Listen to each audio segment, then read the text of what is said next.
Bienvenue dans cette nouvelle vidéo, j'espère que tu vas bien. Alors là, c'est là au moins la 10e fois que je tourne cette vidéo, donc ça commence à devenir un petit peu difficile. Voilà, il y a des jours comme ça où ça ne va pas, où tu es obligé tout le temps de recommencer. C'est ça les joies d'un créateur de contenu. Mais il faut quand même que je sorte cette vidéo au bout d'un moment, donc je te prie d'être indulgent si cette vidéo est complètement ratée.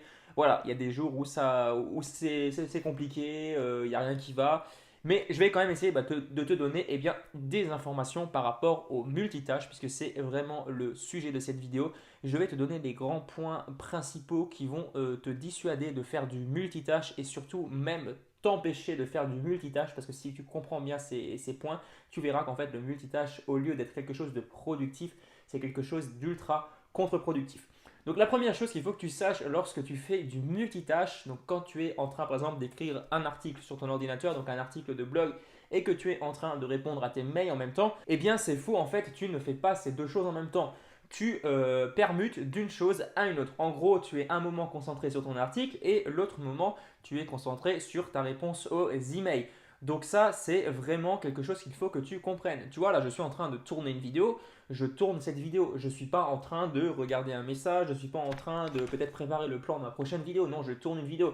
Je suis totalement incapable de faire deux choses en même temps à plein régime. C'est exactement pareil pour écrire un article de blog, c'est exactement pareil pour X choses, hein. Par exemple, lorsque tu réponds à un mail, le multitâche n'existe pas, c'est vraiment une lubie, c'est quelque chose, c'est une idée reçue que pas mal de gens se mettent en tête. Et, voilà, ils disent les femmes peuvent faire plusieurs choses à la fois. Eh bien non, je suis désolé, ça a été prouvé scientifiquement, ça ne fonctionne pas. Tu seras tout le temps en train de changer en fait de tâche, tout simplement. La deuxième chose dans le multitâche, c'est que ça va vraiment te ralentir. En gros, lorsque tu vas réaliser deux projets, alors on prend l'exemple d'un projet, par exemple, je ne sais pas, tu veux écrire un article de blog, deux articles de blog, imaginons, et tu travailles sur les deux articles de blog en même temps. Alors là, je pense que tu le devines, c'est hyper compliqué de le faire. Tu te dis, je vais travailler sur ces deux choses en même temps et j'irai beaucoup plus vite.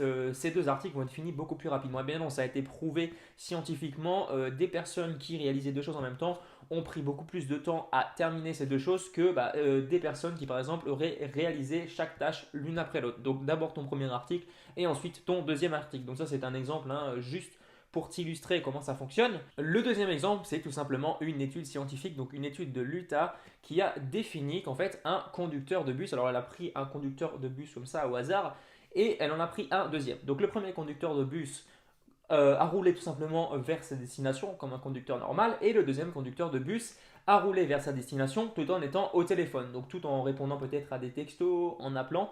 Et même s'il avait l'impression de rouler à la même vitesse, peut-être qu'il s'arrêtait au feu rouge, il prenait son téléphone, il a peut-être l'impression de rouler à la même vitesse, eh bien il est arrivé après le premier conducteur, donc le conducteur qui n'était pas au téléphone. Donc même en téléphonant, si tu as l'impression d'aller aussi vite, eh bien tu n'iras pas aussi vite. Voilà, c'est pas moi qui le dis, c'est une étude. Donc encore une fois, je t'invite à le noter, c'est une étude de l'Utah. Ce qui peut te faire énormément gagner de temps également, c'est le fait de travailler par l'eau. Donc comme tu l'as vu, faire plusieurs choses en même temps, c'est extrêmement difficile. Alors en fait, si tu reprends l'exemple, alors pas faire plusieurs choses en même temps, mais faire plusieurs choses l'une après l'autre à chaque fois différentes, eh bien ça va être compliqué de te mettre à fond sur la tâche. Si par exemple tu fais des petites tâches de un quart d'heure et qu'à chaque fois ça concerne un autre sujet, par exemple on va prendre l'exemple d'une vidéo, tu prépares ta vidéo le premier quart d'heure, alors on va prendre une demi-heure, voilà. Donc tu prends une demi-heure pour préparer ta vidéo, ensuite tu prends une autre demi-heure pour répondre à tes emails, tu reprends une autre demi-heure pour tourner ta vidéo, tu reprends une autre demi-heure par exemple pour faire tes publications Instagram, eh bien tu seras beaucoup moins impliqué dans chacune de ces demi-heures que si par exemple tu aurais pris une heure et demie pour préparer 3 à 4 vidéos. Tu serais tout de suite dans le bain, donc tu serais à fond sur ces 3 ou 4 vidéos. Tu serais vraiment dans un état d'esprit idéal pour mener à bien ta préparation de vidéo. Et souvent, ce qui se passe, je ne sais pas si tu l'as remarqué, si tu tournes des vidéos sur YouTube, lorsque tu fais ta première vidéo, donc tu tournes ta première vidéo, tu n'es pas vraiment à l'aise, tu as un peu de mal à démarrer tout simplement. Et lorsque tu es à ta deuxième vidéo, c'est beaucoup plus simple, ta troisième encore plus, après tu t'enflammes encore plus. Et au final, eh bien, tu deviens super à fond lors de ta dernière vidéo par exemple, ta dernière vidéo que tu as tournée en série. Donc c'est comme ça que je fonctionne en général. Bon là, c'est un peu à part hein, l'exemple d'aujourd'hui où je dois tourner 10 fois de suite la même vidéo. Mais en règle générale, je fonctionne comme ça. Donc ça veut dire que je fais par lot. Donc je prends au moins 2 heures pour tourner toutes mes vidéos. Je prends 2 heures pour préparer tous mes articles. Alors 2 heures, c'est un gros mot parce que ça dépend vraiment de la taille de mon contenu. Mais c'est comme ça que je t'invite à fonctionner tout simplement si tu veux être à chaque fois ultra productif dans ta tâche que tu es en train d'accomplir. Troisième chose qui va te dissuader d'être multitâche, c'est tout simplement que tu vas faire énormément d'erreurs. Donc, selon une étude française réalisée en 2010, 40% de ta productivité est perdue lorsque tu fais du multitâche.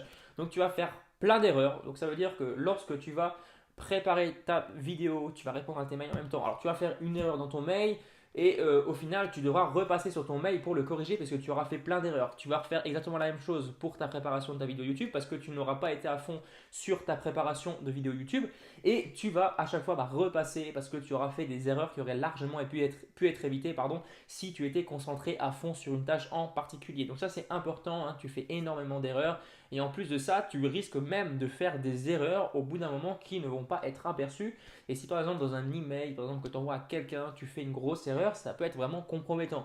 Alors bien sûr, on envisage tout de suite le pire pour éviter tout simplement de se retrouver dans ce genre de situation. Quatrième chose très importante, surtout pour un créateur de contenu, donc surtout pour toi si tu regardes régulièrement mes vidéos, c'est tout simplement que le multitâche va nuire fortement à ta créativité. Ce n'est pas moi qui le dis, encore une fois, c'est une étude, mais le multitâche exige beaucoup de ce que l'on appelle la mémoire de travail.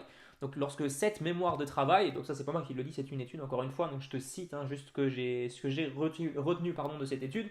Donc lorsque ta mémoire de travail va être épuisée, eh bien logiquement ton cerveau va être moins créatif puisque la créativité exige de la mémoire de travail que tu auras utilisée à être multitâche. Et tu vas voir que si au final tu travailles tout le temps en mode multitâche, eh bien tu vas devenir de moins en moins créatif, ça va être de plus en plus compliqué à te concentrer et au final tu vas perdre vraiment du temps précieux et également des idées qui auraient pu venir si tu n'avais pas été dans cette situation. Cinquième chose dans le multitâche, donc une chose que j'aimerais ajouter à cette vidéo, donc une chose qui n'était pas dans le bouquin, c'est que tu peux trouver du multitâche en tant qu'entrepreneur. Alors qu'est-ce que ça veut dire? Tu as le multitâche lorsque tu travailles sur un projet en particulier et tu as également le multitâche dans les projets. Donc ça veut dire un débutant ou alors quelqu'un qui est un peu plus avancé, il va avoir énormément d'opportunités et il va vouloir saisir toutes ces opportunités. Il va vouloir faire toutes les choses qui lui tombent sous le nez. Donc il va lancer aujourd'hui une boutique en dropshipping, demain il va lancer un blog, après-demain il va lancer une chaîne YouTube, il va tout tester, il va essayer de tout faire en même temps et au final ça va être un gros bazar pas possible puisqu'il ne va se concentrer sur aucun de ses projets. Donc si tu es dans cette situation, je t'invite à plutôt te focaliser sur ce que tu aimes faire, sur vraiment ton projet principal. J'ai fait cette erreur au début, je voulais créer une boutique sur Shopify, ça a été une grosse erreur, je l'ai même fait une deuxième fois à l'erreur, j'avais recommencé une boutique Shopify mais je me suis rendu compte que ce n'était pas fait pour moi. Et au final j'ai quand même continué, je voulais quand même voir si c'était le cas, mais je me disais quand même intérieurement que ouais non, c'était pas vraiment l'idéal et j'ai perdu énormément de temps. C'est pareil pour ma chaîne YouTube que j'avais prévu de lancer, donc la chaîne YouTube sur la musculation. J'avais lancé ce projet, je voulais trop m'éparpiller, je voulais faire trop de choses en même temps.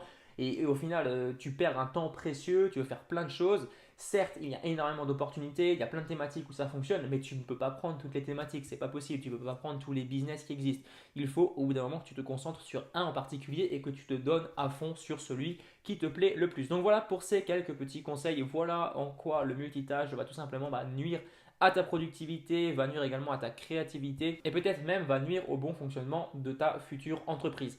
Donc voilà pour cette vidéo. Si tu as des questions, des suggestions de vidéos, n'hésite pas à me les mettre dans les commentaires, je t'y répondrai avec plaisir. N'oublie pas de t'abonner à la chaîne si ce n'est pas encore fait et moi je te dis à très bientôt pour une prochaine vidéo. Allez, ciao!